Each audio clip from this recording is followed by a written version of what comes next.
Shalom saudara, di era Pentakosta ketiga ini, Gembala kita, Pendeta Dr. Insinyur Niko Nyotraharjo, terus menekankan mengenai pencurahan Roh Kudus yang terbesar dan terakhir, sedang dan akan terjadi, supaya menyelesaikan amanat agung Tuhan Yesus. Nah, kita perlu memahami bahwa amanat agung bukan hanya mengenai penginjilan untuk membawa orang-orang yang belum bertobat masuk ke dalam Kristus, namun mengenai mengajar orang-orang percaya supaya menjadi serupa dengan Kristus. Bagaimana hal tersebut dapat terjadi? Tuhan Yesus katakan, "Jadikan semua bangsa muridku." Pemuritan adalah bagian yang sangat penting dalam penyelesaian amanat agung Tuhan Yesus. Kabar baiknya, di seluruh dunia, hampir semua gereja memiliki program pemuritan yang sudah berjalan sejak gereja tersebut ada. Namun, pada tahun 2021, Dr. George Barna dari Barna Research memberikan satu statement yang mengejutkan sebagai hasil survei mendalam mengenai generasi muda. Dia berkata, pelayanan yang dilakukan oleh gereja selama 5 dekade terakhir sudah tidak dapat digunakan lagi kepada generasi muda saat ini. Pertanyaannya adalah, bagaimana kita menyesuaikan program-program pemuritan yang sudah ada supaya relevan dengan generasi kita saat ini? Salah satu jawaban yang disarankan oleh David Kinnaman dan Mark Matlock dalam buku Faith for Exiles adalah dengan pemuritan vokasional.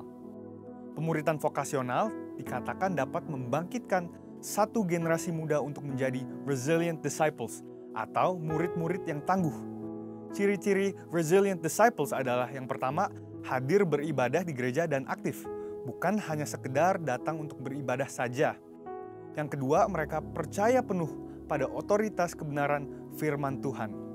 Yang ketiga, mereka berkomitmen secara pribadi kepada Tuhan Yesus, yaitu percaya bahwa Dia disalibkan dan dibangkitkan dari kematian dan mengalahkan dosa dan maut. Yang keempat adalah mereka menyatakan kerinduan dan percaya bahwa mereka dipanggil untuk mengubahkan masyarakat supaya menjadi lebih baik. Jadi, seperti apakah pemuritan vokasional yang dapat membangkitkan resilient disciples itu? Selain bersama-sama mempelajari Alkitab, murid-murid dibimbing dalam hal vokasi atau keahlian yang dimilikinya. Bayangkan seorang calon dokter yang dibimbing oleh seorang dokter ternama yang takut akan Tuhan. Selain mengarahkan untuk sukses sebagai seorang dokter, sang mentor juga membagi hidup dan pengalamannya bagaimana dia menjadi sukses dalam profesinya. Atau mungkin seorang pengacara yang berbagi tips untuk tetap takut akan Tuhan di saat menghadapi dilema moral. Pemuritan vokasional bukan hanya khotbah, berbagi cerita tentang kesuksesan atau mendapatkan kekayaan yang berlimpah. Namun pemuritan vokasional adalah mempersiapkan generasi muda untuk menjalani hidup mereka di dunia kerja dan bagaimana menghadapi situasi atau realita apabila mereka tidak mendapatkan apa yang mereka harapkan. Pemuritan vokasional ada untuk anak-anak muda mengetahui dan menghidupi panggilan Allah dalam hidup mereka, terutama dalam area pekerjaan, tapi juga untuk mengarahkan ambisi mereka kepada kerajaan Allah. Setelah mengetahui dampak luar biasa dari pemuritan vokasional, hal-hal apa sajakah yang perlu diperhatikan untuk mewujudkannya? Yang pertama adalah aplikasi nilai-nilai kerajaan Allah. Generasi muda Kristen umumnya mengetahui bahwa iman Kristiani dan kehidupan sehari-hari adalah hal-hal yang tidak terpisahkan. Mereka juga tahu bahwa secara umum, mereka dipanggil untuk mewarnai dunia secara positif dengan cara menjalani hidup sebagai murid-murid Kristus. Yang mereka butuhkan adalah bagaimana secara lebih spesifik menjalankannya di area pekerjaan yang spesifik pula. Yang kedua adalah hubungan antar generasi. Pemuritan vokasional berbicara mengenai menghubungkan generasi muda dengan generasi sebelumnya, sesuai dengan vokasi yang akan atau sedang mereka geluti. Ingin jadi politikus? Mintalah politikus Kristen yang sukses dan bersih menjadi mentornya. Ingin menjadi pengusaha startup? Mintalah pengusaha yang sukses membangun bisnis sendiri dan terbukti takut akan Tuhan menjadi mentornya. Mau menjadi tentara?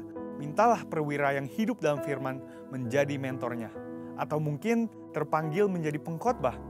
Selain masuk sekolah Alkitab, mintalah seorang pengkhotbah yang baik untuk menjadi mentornya. Poin yang ketiga adalah pemuritan vokasional membutuhkan komitmen yang serius.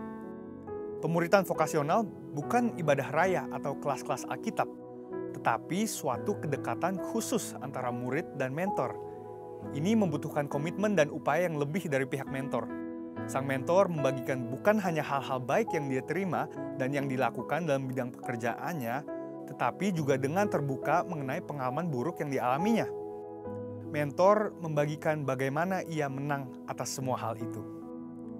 Dengan kuasa Roh Kudus di era Pentakosta ketiga ini dan melalui pemuritan vokasional, kiranya dibangkitkan generasi Yeremia yang menjadi resilient disciples.